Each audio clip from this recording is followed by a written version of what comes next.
Lebih baik aku yang dicaci maki sama orang-orang bahwa oh di Jackmania nggak mau damai nih masalah. Enggak, bukan itu. Tapi memang kita harus siapin diri kita sendiri dulu gitu loh. Karena banyak langkah menuju perdamaian, kalau satu step aja, nomor satu aja belum dilakuin atau belum selesai, ya kita jangan sampai ke nomor 2 dulu.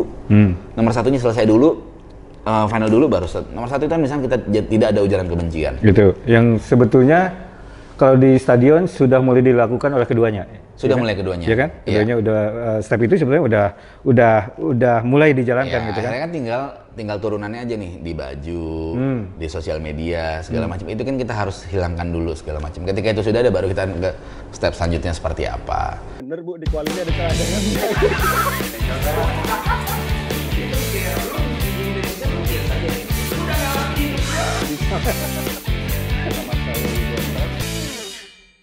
Oke Om Diki, berarti kalau pola pikirnya sama, artinya bahwa sekarang waktunya, zamannya untuk supporter-supporter itu, termasuk juga di Jackmania, khususnya di Jackmania yang sekarang dipimpin Om Diki itu, kualitas yang sedang ditingkatin. Program apa lagi yang dilakukan? Atau apalagi yang di eranya Om Diki? Ya kalau program sih memang kita mau ngadain beberapa seminar-seminar lah ya, seminar desain, seminar usaha segala macam. Memang pokoknya intinya yang aku cari sesuatu yang bikin anak-anak nih bisa bertambah secara personal kualitasnya dia gitu. Jadi nanti dia akan bisa menularkan ke yang lain, lalu yang lain juga bisa nularin lagi yang lain, jadi kayak virus, semuanya makin menyebar. Terus kalau semua udah asik kan nanti Persijanya kan otomatis yang akan naik sendiri. Kalau value-nya Jackmania naik pasti Persija juga ikut naik kan. Jadi memang itu tujuannya sih sebetulnya. Jadi ada lagi yang lebih ke kreatif berarti? Lebih ke sisi kreatif. Nah kalau dari sisi, balik lagi ke dunia perseteruan. Ada program-program khusus nggak? Atau yang dilakukan atau ya sudah dengan sendirinya biarin aja atau gimana? Gini, aku tuh pengen banget ngelakuin apa yang disampaikan oleh Bung Ferry ketika jadi ketua umum dan sebelum-sebelumnya juga, bahwa dia kan pernah ngomong ada 7 langkah perdamaian lah ya, ada 7 langkah perdamaian dan itu memang harus dilakukan sih sebetulnya. Tapi yang jelas secara general aku hanya pengen Jackmania fokus mendukung Persija, udah itu aja. Karena energi teman-teman Jackmania ini kan besar banget nih. Kalau kita salah ngarahin energinya itu bisa jadi berantakan nih. Nah, tinggal berarti tugasku adalah mengarahkan energi yang besar ini jadi sesuatu yang positif ke Persija. Jadi gini, kalau kita bicara konkretnya mengenai perseteruan, kita bisa ngambil contoh hubungan di Jackmania sama bonek. Iya kan, hubungan Jackmania sama bonek. Menurut Om Diki gimana? 2-3 tahun lalu ya kalau nggak salah, Persija main di Lamongan, teman-teman Jackmania banyak yang nongkrong di Surabaya dulu. Terus disambut sama teman-teman bonek segala macam kan, dan akhirnya dianterin sampai ke Lamongan sama teman-teman bonek. Itu mungkin terjadi karena sebelumnya kita belum bertemu. Tim kita nih Persija sama Persebaya udah lama nggak ketemu nih, karena Persebaya harus berjuang di level berbeda, Persija berjuang di level yang berbeda juga gitu loh. Akhirnya pas ketemu di 2018 ada kejadian gak enak di Bantul. Itu. Artinya kan memang ternyata kita belum siap untuk semuanya. Gitu loh. Mungkin kita siap, tapi mungkin ada pihak lain yang nggak siap. Atau mungkin justru kitanya juga yang belum siap gitu loh untuk itu. Nah makanya aku lebih baik daripada ujuk-ujuk kita instan untuk aku bertemu dengan teman-teman dari Bandung. Ya kalau aku mungkin aku sendiri ke Bandung seperti yang dilakukan Bung Ferry mungkin bisa gitu loh. Aku ke Bandung untuk ketemu silaturahmi sama teman-teman Viking, teman-teman Bobotoh yang lain gitu. Mungkin bisa aja, tapi kan nggak menjamin juga yang bawahnya gimana. Jadi lebih baik bawahnya nih udahlah kita nggak usah mikirin rivalitas lah, kita pikirin Persijanya aja lah. Jadi aku sebisa mungkin gimana caranya biar teman-teman tuh nggak bersinggungan dengan rivalitas yang kebablasan, tapi biar energinya ayo Persija itu aja.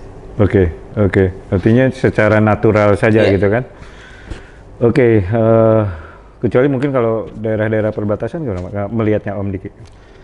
Kalau daerah perbatasan tuh banyak kasus yang berbeda sebetulnya. Maksudnya gini, arti kasus berbeda itu ya kampung A dengan kampung B berbeda tim, yang akhirnya jadi sensi antar kampung gitu. Nah itu kan sebenarnya yang justru agak harus kita jaga juga gitu. Harus kita jaga juga bahwa jangan sampai Jackmania, Viking ini hanya jadi wadah untuk orang-orang yang emang pengen ribut gitu loh. Jangan aku nggak mau. Jadi sebisa mungkin pun kita ngejaga biar ya Jackmania yang di perbatasan ya kita eksis tapi kita nggak usah ganggu yang lain gitu maksudnya. Kita ada dan kita hadir tanpa harus menyakiti yang lain gitu. Jadi memang itu yang aku coba terapkin ke teman-teman semua. Lebih kepada bagaimana meningkatkan tadi Balik lagi kualitas sebetulnya, sama-sama ngalihin energi aja. Jadi maksudnya udahlah ketika ada yang sifatnya rivalitas dikit, oh kita geser nih, set, udah langsung kita geser ke yang Persija gitu. Oke. Ini sedang berproses untuk ya itu. Doakan saja, prosesnya pasti akan butuh effort banyak lah, butuh usaha keras banget, tapi ya kita kan niatnya baik lah, harusnya jalannya baik sih. Kalau dengan Persibaya memang sebetulnya udah dalam tanda petik sudah berhubungan baik. Hanya sempat terganggu oleh salah satu kejadian ya. Memang tadi Om Diki cerita sepertinya ada belum siap gitu. Belum siap saja. Sepertinya belum siap, tetapi kalau melihat perjalanannya sebetulnya semuanya sih welcome sebetulnya. Welcome sih, semuanya welcome. Maksudnya ya kalau urusan beberapa orang sih antara Jackmania dengan Viking, Jackmania dengan Bonek, mungkin kalau beberapa personal mungkin kenal, deket segala macam, kita ngobrol bareng gitu. Tapi kan kita ngomongin masa banyak nih, masa yang kita susah kendalikan juga gitu loh. Bukan kita nggak bisa, tapi kita susah kendalikan gitu loh. Tapi akhirnya kan gimana caranya biar masa ini tuh ya udah kita nggak usah mikirin tim lawan, kita pikirin tim sendiri. Jadi maksudnya kita nggak usah nyelain tim lawan, mendingan kita nyanyi buat tim kita tuh semangatnya jauh lebih oke gitu aja. Om Diki, gini, kalau dari visi misi atau program udah kelihatan itu, hanya saja sering sekali tersentil kita semua lah, baik itu siapapun gitu, oleh para provokator, termasuk di sosial media. Om Diki ngelihatnya gimana tuh? Capek sih ngurusinnya, capek ngurusin. Kan? Ya udah akhirnya ya. Makanya kalau dari Jackmania sih kita hanya percaya pada akun Infocom Jackmania lah, akun resmi kita dan akun Persija lah. Jadi di luar itu ya termasuk kecuali akun-akun Korwil kan gini. Masalahnya kan ini banyak yang tidak terdeteksi dan tidak teridentifikasi lah. Kalau akun Korwil pasti jelas, oh akun Korwil ini milik Korwil ini segala kita kalau kita ada apa-apa kita enak nanyanya gitu. Kalau ini kan kalau provokator kan susah, tapi kan ya balik lagi selalu ada yang diuntungkan dari setiap perselisihan kan. Nah maksudnya aku sih cuma mengajak sama teman-teman Jackmania buat ya jangan sampailah kita dimanfaatkan oleh orang yang cari keuntungan dari setiap perselisihan gitu loh. Jadi memang ya kita sama-sama dewasa lah, sama-sama bisa ngeliat tahu gimana caranya bersikap di sosial media, apalagi ada undang-undang IT segala macam gitu kan. Jadi memang harus apa ya ya harus lebih bijak, harus lebih asik lah. Maksudnya sosial media itu tempatnya buat asik-asikan kok, bukan tempat buat celah-celahan segala macam itu. Dan itu memang harus diakui provokator atau ya orang-orang yang dalam tanda petik apa ya pengecut ya di sosial media seringkali saya juga jujurnya sering lihat gitu celah-celahan atau apa yang sebetulnya nggak worth it, nggak cerdas, nggak bermutu gitu. Kita nggak tahu tuh anak yang nulis di sosial media umurnya berapa, rumahnya di mana, ya bisa aja cuma sebelahan rumah segala macam, kita nggak ada yang tahu gitu. Akhirnya memang ya udah kalau kita nggak meladeni sesuatu di sosial media itu buang-buang energi aja. Jadi makanya kalau aku aja bersosial media itu ketika memang ada waktu kosong aja, ada waktu luang baru main sosial media, lihat apa segala macam itu aja sih.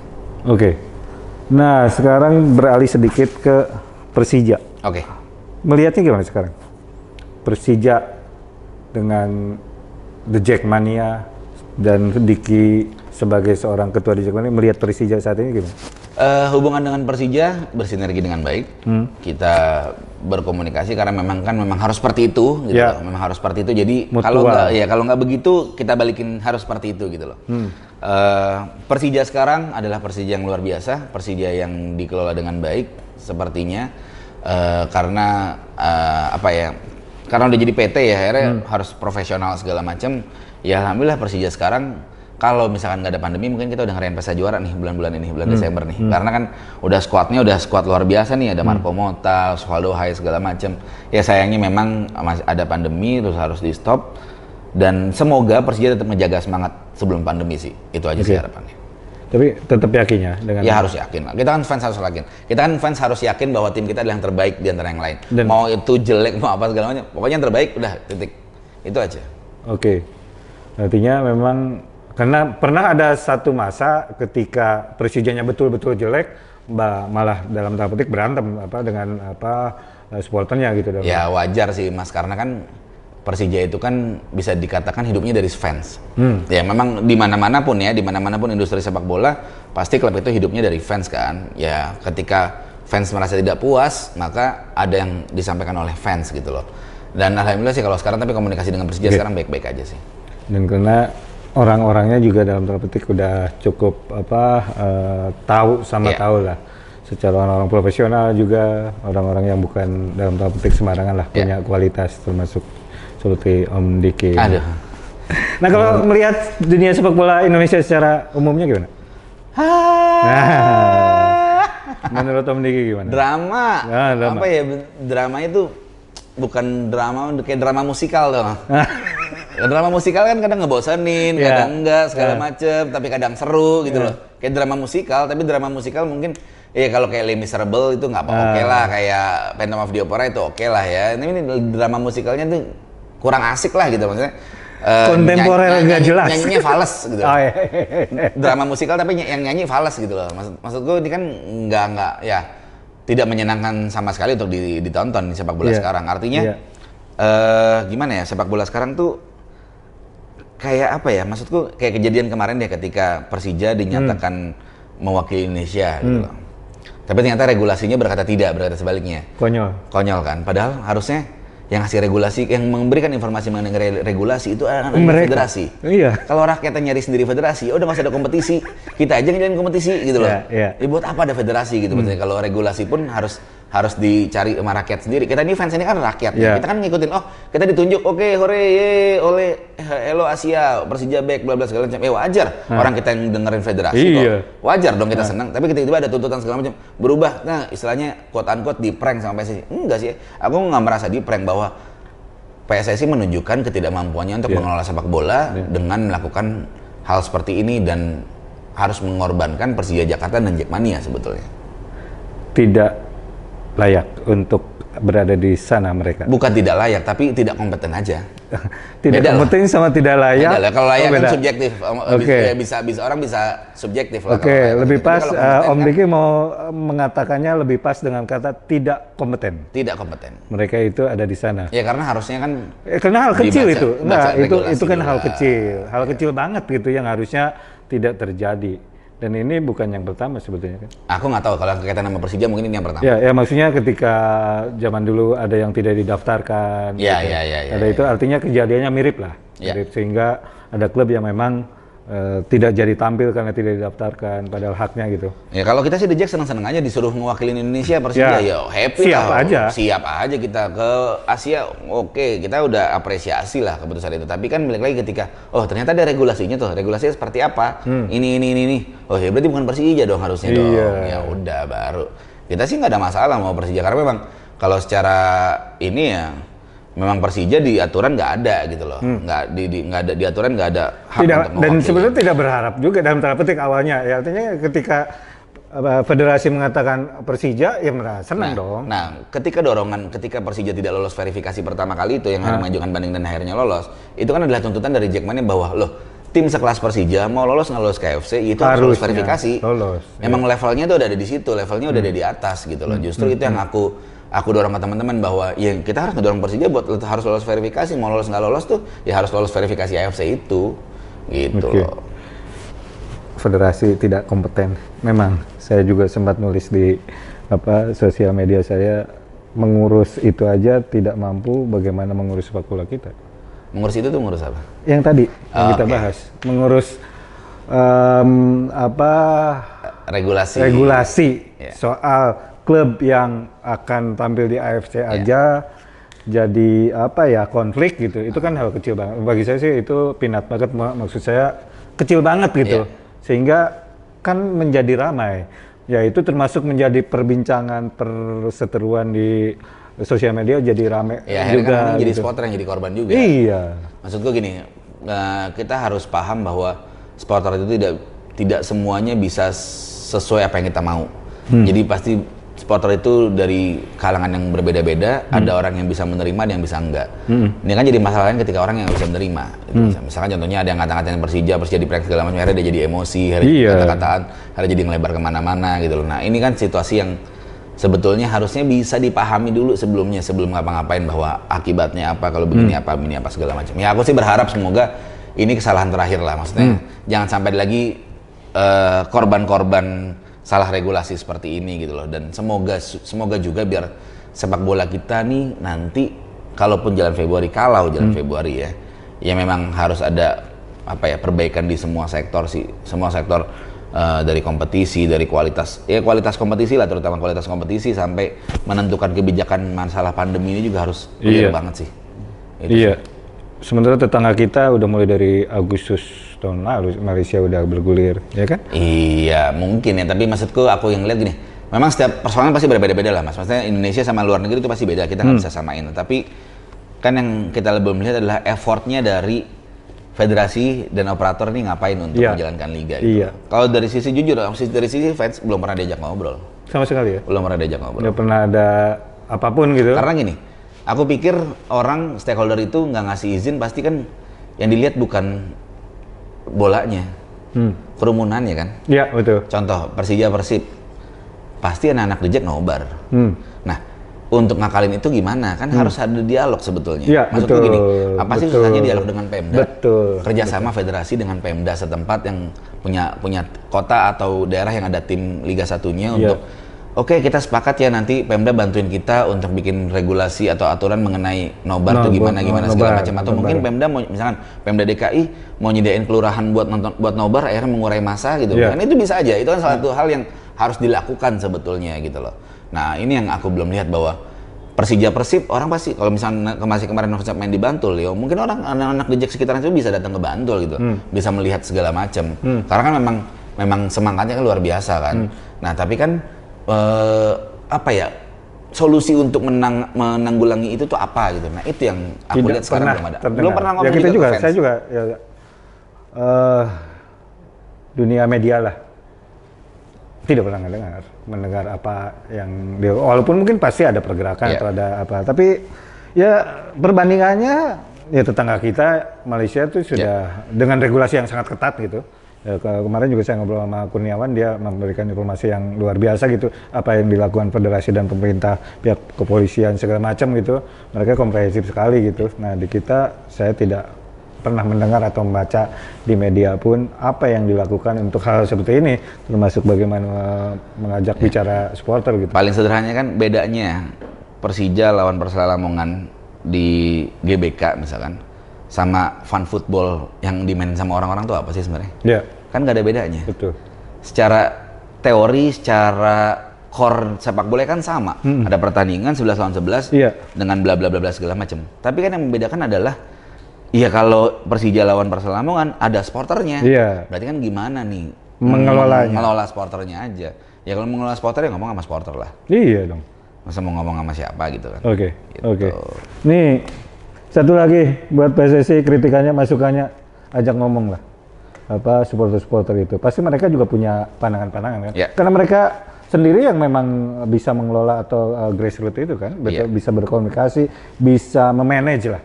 Sangat mungkin kan mengelola kerumunan komunitas mereka kan. Ya, misalkan contohnya yang kita bisa minta ke federasi untuk federasi siaran langsungnya jangan berbayar semua dong gitu misalkan gitu kan bisa aja bahwa karena ya kalau di salah satu platform yang berbayar ya susah dong kita mesti bayar ini segala macam. Nah kalau siaran langsungnya dibikin lebih luas lagi segala macam ya memang harus ada yang berkorban kan, harus yang berkorban. Tapi kan itu kan solusi buat semuanya gitu bahwa oh nih federasi sudah melakukan tindakan seperti ini, siaran langsung bisa dinikmati di mana segala macam, jadi fans nggak perlu datang ke stadion untuk bla bla bla segala macam, nggak usah berkerumun karena mungkin dari handphone, wifi apa segala macam cukup, kerjasama dengan Pemda nyiapin spot-spot wifi di mana aja, oh di sini bisa nonton nih bla bla bla segala macam, sederhana, itu aja udah yang dilakuin.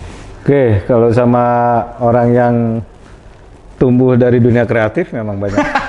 Ya, banyak ide dan banyak cara gitu kan. Banyak ide dan banyak cara yang sebenarnya mungkin tidak terpikirkan oleh federasi juga. Kan kalau kita di dunia syuting kan pasti pahamnya there is no problem, there's only solution, enggak? Pokoknya oh lampu nggak ada, akalin ini nggak ada, akalin ini, pasti gitu aja. Iya, orang kreatif itu selalu yang namanya kreatif ya harus selalu kreatif, harus selalu mencari solusi. Justru ketika ada masalah itu ya pasti dihadapi dengan munculnya dengan solusi kan. Nah, balik lagi ke solusi. Kalau hubungan dengan supporter-supporter lain gimana? Aku baik sama semua supporter sih sejauh ini baik, maksudnya sama petinggi-petinggi supporter lain, sama Kang Heru juga sering komunikasi juga, gitu loh. Sering komunikasi via WA kadang, via Instagram kadang gitu loh. sama teman-teman dari Bonek juga, Sinyo juga komunikasi gitu loh. Ya memang sebetulnya baik lah, tapi kalau untuk saling kunjung aku rasa memang balik lagi ke diri kita sendiri dulu nih. Kita pertanyakan apakah kita sudah siap apa belum gitu loh. Jadi kita juga nggak terlalu berani untuk tiba-tiba ngegebrak gitu. Misalnya biar prosesnya ini berjalan dengan smooth, enak. Nanti ketika memang kita udah sama-sama siap, yuk oke, kita lakuin hal yang harus kita lakukan gitu loh. Karena aku takut ini kan masalahnya apa ya?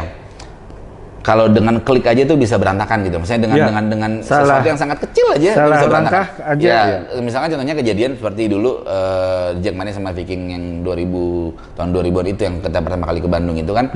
Ya Kang Hera kan juga bilang bahwa itu masalah miskomunikasi kan. Ya memang komunikasi itu kan penting lah, bahwa makanya ketika menurutku komunikasi termasuk apakah kita sudah siap atau kita belum siap gitu loh. Kalau memang kita belum siap, aku akan jujur, Jackmania belum siap. Kenapa? Karena lebih baik aku mengorbankan diriku sendiri daripada harus mengorbankan banyak orang. Lebih baik aku yang dicaci maki sama orang-orang bahwa oh di Jackmania nggak mau damai nih masalah. Enggak, bukan itu. Tapi memang kita harus siapin diri kita sendiri dulu gitu loh. Karena banyak langkah menuju perdamaian, kalau satu step aja, nomor 1 aja belum dilakuin atau belum selesai, ya kita jangan sampai ke nomor 2 dulu. Nomor 1-nya selesai dulu, final dulu baru nomor 1 itu kan misalnya kita tidak ada ujaran kebencian. Gitu. Yang sebetulnya kalau di stadion sudah mulai dilakukan oleh keduanya. Sudah mulai keduanya. Iya kan? Keduanya udah step itu sebenarnya udah mulai dijalankan gitu kan. Akhirnya kan tinggal turunannya aja nih di baju, di sosial media segala macam. Itu kan kita harus hilangkan dulu segala macam. Ketika itu sudah ada baru kita ke step selanjutnya seperti apa. Gitu Mas. Kalau dengan Aremania gimana? Aremania. Oh ini kan udah nggak usah di inilah ya. Aremania kan itu udah saudara banget lah, udah kita deket banget lah. Ngapa-ngapain juga sama Aremania juga udah pasti enak. Maksudnya Aremania itu salah satu apa ya, rumah keduanya Jackmania lah. Malang tuh rumah keduanya Jackmania. Jadi memang ketika kita ke Malang tuh kita udah kayak mampir ke second home kita yang benar-benar oh ini rumah gue sebenarnya, cuma memang ada yang jaga gitu aja sebetulnya. Gitu. Kalau misalkan dalam situasi normal COVID ya kita optimis lah COVID itu berakhir gitu. Amin. Paling tidak tahun depan atau tahun-tahun berikutnya. Siap tidak? Atau punya gambaran keinginan tidak?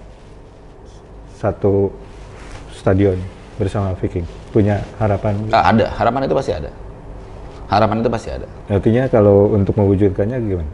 Sebagai ya itu tadi step-step itu harus kita jalanin dulu. Nggak bisa langsung. Aku nggak berani langsung. Bukan nggak berani, aku nggak mau ngambil resiko segala macam ya. Cuma ya mungkin kita siap tapi tetangga kita belum siap. Mungkin kita siap, mungkin saudara kita sendiri belum siap.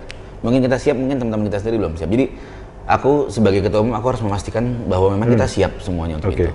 Siap itu kan butuh statement, butuh proses gitu loh untuk kita siap ngapa-ngapain. Karena kan satu perubahan besar bahwa ketika udah berapa kali ketemu pasti ada kejadian. Terakhir di Sleman, di Maguwo ada kejadian gitu segala macam. Di Persija Putri, Persib Putri pun ada kejadian gitu loh. Nah maksudku terakhir itu ya. Itu di Sleman juga gitu loh. Maksudku ya aku rasa ini harus apa ya, harus benar-benar kita minimal gini. Yuk kita mau jalanin prosesnya nggak gitu dulu. Jadi maksudku Jackmania biar fokus dulu sama Persija. Viking fokus sama Persib. Jadi energi untuk saling udah fokus masing-masing. Iya, energi untuk saling apa ya, jelek-jelekin, untuk saling musuh sama itu udah nggak ada. Energi kita cuma ke klub kita masing-masing. Jadi ketika energi kita ke klub masing-masing, nanti kita ketemunya pasti enak. Gitu. Aku yakin suatu saat kita pasti akan ketemu. Nah itu yang amin. Yang saya berharap banget gitu suatu saat. Ya berharap masih hidup gitu, ingin menyaksikan bagaimana Viking dan The Jack berada di satu stadion dalam pertandingan Persib melawan Persija. Om Diki, ini sudah memasuki bagian-bagian akhir. Biasanya saya lebih ngebahas kepada quotes-quotes atau pandangan-pandangan Om Diki. Saya pengen 2 ucapan atau quotes dari Om Diki. Satu sebagai sosok personal, melihat kesuksesan secara personal itu seperti apa. Karena Om Diki kan perjalanannya luar biasa. Termasuk tadi, sebelum ke sana satu pertanyaan ini nih, yang tadi sastra Jawa belum dibahas gitu. Iya sastra Jawa, jadi saya kuliah sastra Jawa tuh 2006, karena 2005 kuliah Trisakti, 3 bulan terus DO, ngambil desain interior, terus bingung mau kuliah di mana, yang nggak ngabisin duit orang tua lagi, akhirnya 2006 masuk sastra Jawa, lulus 2012, 6 tahun kuliahnya. Lumayan lama sih. Mempelajari sastra Jawa. Sastra Jawa, bahasa, budaya, linguistik gitu segala macam. Berarti, di FIB UI. Berarti benar-benar menguasai dong? Paham. Kalau menguasai enggak, tapi paham lah tentang budaya karena Jawa. Dia memang mempelajari Jawa, dong. mempelajari. Secara akademik memang mempelajari. Iya, mempelajari. Gitu. Jadi memang karena basically saya suka banget sama wayang, Mas Yud. Oke. Suka banget sama wayang. Jadi wayang apa nih? Kulit atau semua jenis wayang? Cerita wayang. As a sastra.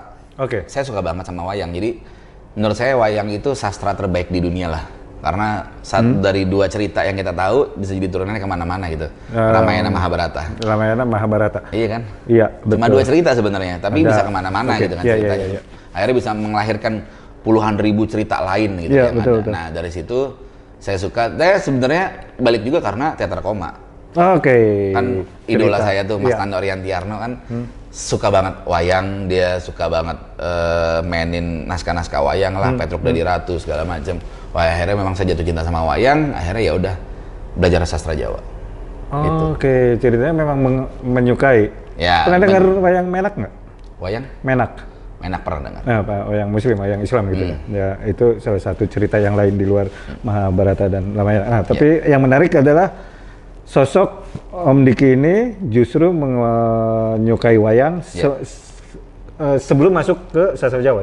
Sebelum masuk ke sastra Jawa. Ya kan, jadi menyukai dulu wayang kan? Menyukai wayang dulu baru ke sastra Jawa. Oke, kapan tuh? Oh ya dari SMA. SMA dari 2003. Karena ini agak jarang nih. Om Diki kan masuk di era peralihan ke milenial, ya kan? Iya. Tetapi menyukai wayang kan itu agak beda gitu. Aku nih kan anak-anak sok seni aja, sosok nyeni gitu loh, anak-anak sosok hipster gitu loh. Jadi sosok nyeni.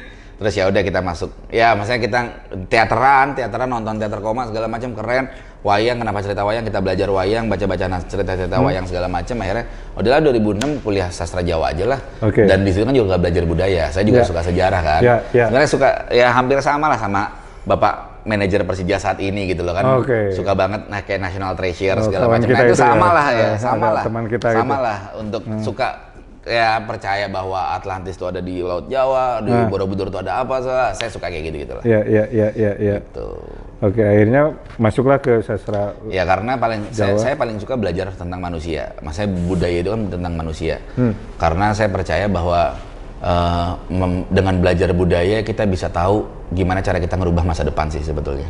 Kenapa? Karena yang ngebangun diri kita sekarang adalah budaya kita kan. Budaya kan bisa dibilang kebiasaan, adat istiadat, segala norma-norma. Nah, kalau kita mau ngerubah masa depan kita, ya berarti kita harus belajar dulu dengan budaya kita sebelumnya dan kita sempurnakan budaya kita biar masa depannya seperti apa. Termasuk sekarang menciptakan budaya kreatif, budaya berkualitas di The Jackmania. Di dunia sepak bola Indonesia. Amin. Gitu. Salah satunya ya itu secara garis besarnya sebetulnya sedang berusaha menciptakan budaya baru di dunia kita anggap di dunia sepak bola, di dunia sport sepak bola lah. Ya tiba-tiba di Jackmania berhasil lalu jadi success story untuk yang lain kan kenapa enggak? Kenapa gitu. Betul. Gitu. Jadi memang kalau dari sisi Jackmania sih ya aku gini, kalau dibilang cinta ya iya, dan ini bisa dibilang cintanya udah kebangetan sama Persija dan sama Jackmania. Kenapa? Karena saya sudah menikah, sudah punya satu anak umur 7 tahun saat ini. Tahun depan 2021 8 tahun. Secara fisik mungkin ya kita capek lah, ada tanggung jawab yang harus dilakukan, ada tanggung jawab keluarga, anak istri harus hidup segala macam, ada tanggung jawab juga sebagai Jackmania untuk dukung Persija. Jadi memang itulah gimana aku ngatur bagi-bagi waktu antara Persija, antara Jackmania, antara keluarga, antara kerjaan sendiri, ya itu akhirnya harus kita bagi-bagi waktu dan itu yang paling sulit. Paling sulit tuh bagi-bagi waktu. Maksudnya kalau waktu bisa kita beli sih nggak ada masalah deh. Yang kita cari uang buat beli waktu deh gitu. Tapi kan masalahnya waktu nggak bisa kita beli. Jadi ya pada akhirnya tidak ada yang dikorbankan, tapi kita bagi perasaan-perasaan aja. Kayak misalkan aku sekarang nih, aku ketika kepilih aku bilang buat ke seluruh pengurus bahwa gue akan kasih 30% waktu gue buat Jackmania. 30%? Hanya 30%. Dan itu juga cukup banyak. Ya banyak dong, itu banyak. Karena 30%. Ada 30% lagi untuk pekerjaan, ada 20% untuk keluarga, 20% untuk diri sendiri. Diri sendiri kan misalnya kita harus nikmatin diri sendiri untuk tidur, apa segala macam gitu loh.